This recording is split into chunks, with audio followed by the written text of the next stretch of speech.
कशा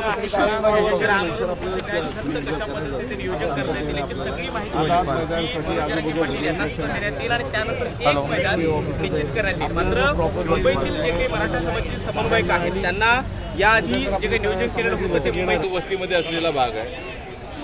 बाकीचे जे दोन्ही भाग आहेत त्याच्यामध्ये लोकवस्ती नाही, त्यामुळे आपण ह्याला पहिली पसंती दिली होती। म्हणून आता हा आपण इकडचं बघितलेलं आहे आझाद मैदान, अजून पाहिजे फिरून घेऊया, काही प्रश्न आपण घेऊया। व्यासपीठ इथे घेऊया। व्यासपीठ नेहमी असं असतं की त्यांना फेसिंग आपल्याला छत्रपती शिवाजी महाराजांचं, तर त्याच्या खालतीच आपण सानिध्यातच सर्वजण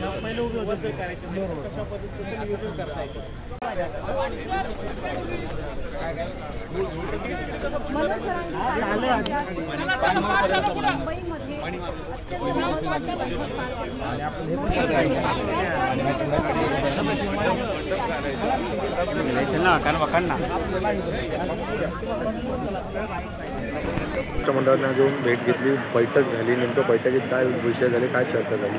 नाही, बैठक ही जी होती ती आता फक्त सर्वेक्षण करण्यासाठी आलेले आहेत। सर्व मैदानांचं सर्वेक्षण आज केलं जाईल आणि त्या पद्धतीने पुढची दिशा जी आहे ती मांडली जाईल। आज एक शिवाजी पार्क आता आपण बघून झालेलं आहे। छत्रपती शिवाजी पार्क झाल्यानंतर आता आपण आझाद मैदानवरती जात आहोत। अद्याप कुठल्या मैदानात काही करायचं नाही, ते काही ठरलेलं नाही अजून।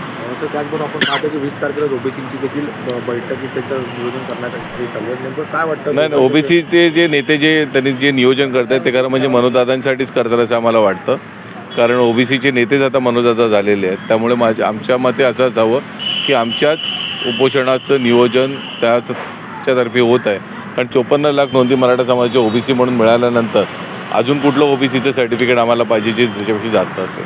धन्यवाद।